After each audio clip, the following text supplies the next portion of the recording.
Deep in the heart of a sprawling, shadowy forest, a haunting cry pierced the silence of the night. It wasn't the call of an owl or the howl of a wolf. This sound was filled with pure desperation. It came from a tiny lynx cub, lost and alone. The poor creature, separated from its mother in the vast wilderness, was trapped in a whirlwind of fear and uncertainty.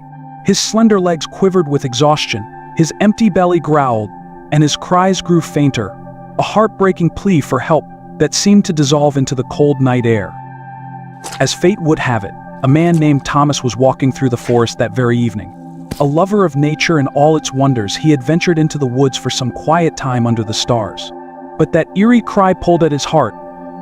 Following the sound, he came upon the source, a tiny lynx cub, its fur matted with dirt, its eyes glistening with tears, and its small body trembling with fear. For a moment, their eyes met a moment that would change both their lives forever. Without hesitation, Thomas approached the fragile creature. The cub flinched at first, unsure of this towering figure looming above him, but there was something gentle and reassuring about Thomas. Slowly, he reached out, scooped up the little lynx, and cradled him in his arms. The cub's initial resistance melted into trust as Thomas's warmth began to ease his trembling. "You're safe now," Thomas murmured, his voice soothing. "I've got you." When they arrived at Thomas's cozy home on the forest's edge, the man sprang into action. He prepared a hearty meal of warm milk and soft, tender pieces of meat. The starving cub devoured it with gusto, his tiny body visibly relaxing with each bite.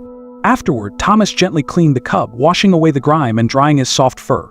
He crafted a makeshift bed lined with the fluffiest blankets he could find. The lynx, now full, clean, and safe, curled up and drifted into the most peaceful sleep he'd had since he was separated from his mother. In the days that followed, the cub began to adapt to his new life. At first, he was cautious, keeping a wary eye on every movement. But Thomas's kindness was unrelenting. He spoke to the lynx as if it were an old friend, offering soothing words and gentle stroke. Slowly but surely, the cub's fear dissolved, replaced by a budding sense of trust and affection. He started to follow Thomas around the house like a shadow, clinging to him like a kitten to its mother. As the lynx grew stronger, so did his personality. Mischievous and full of life, the young cat began to explore every nook and cranny of the house. He climbed onto bookshelves, knocked over pots, and scratched anything that caught his interest. Thomas couldn't help but laugh at the chaos. "You're quite the troublemaker, aren't you?" he'd say, even as he picked up the pieces of a broken vase. It wasn't long before the lynx formed a unique friendship with Thomas' orange tabby cat, Milo.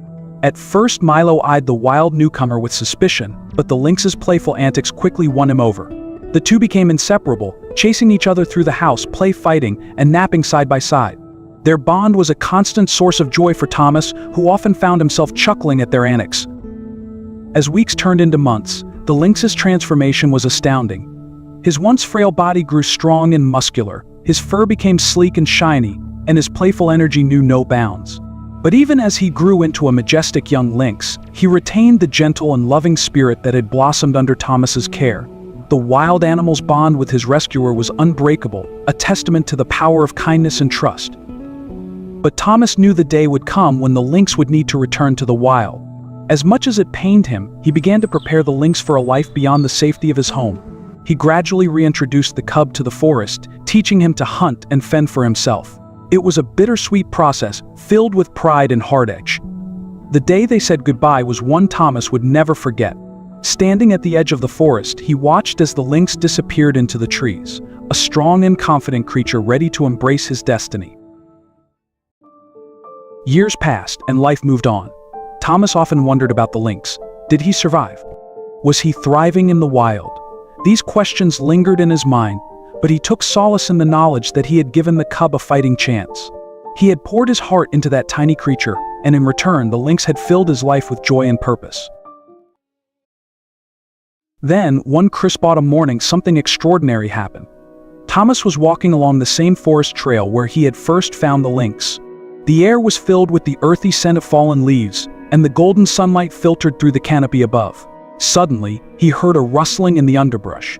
He turned, and there, standing majestically amidst the trees, was a fully grown lynx. Thomas's heart skipped a beat. Could it be? The lynx stepped closer, its golden eyes locked onto his. There was something unmistakably familiar about the way it moved, the way it looked at him. Then, in a moment that felt like pure magic, The lynx approached, nuzzling its head against Thomas's hand. Tears welled up in Thomas's eyes as he realized the truth. This was his lynx, the cub he had saved all those years ago. The bond they shared had not been broken by time or distance. The lynx remembered him, the man who had rescued him from the brink of despair and given him a second chance at life. For hours they stayed together, a reunion filled with silent understanding and unspoken gratitude. Thomas stroked the lynx's fur, marveling at the powerful, majestic creature it had become. From that day on, the lynx would visit Thomas from time to time, a wild spirit that had not forgotten the kindness of a human heart. Their story became a local legend, a shining example of the incredible bond that can exist between humans and wildlife. Thomas often shared the tale with anyone who would listen, not to boast, but to inspire. Love and kindness can bridge even the widest gaps, he'd say. It's proof that when we care for nature, nature cares for us in return. The lynx's visits became a reminder of the profound impact one act of compassion can have. Thomas's life was forever enriched by the bond he had formed with that wild, beautiful creature. And the lynx? He was a living testament to the resilience of the natural world and the transformative power of love.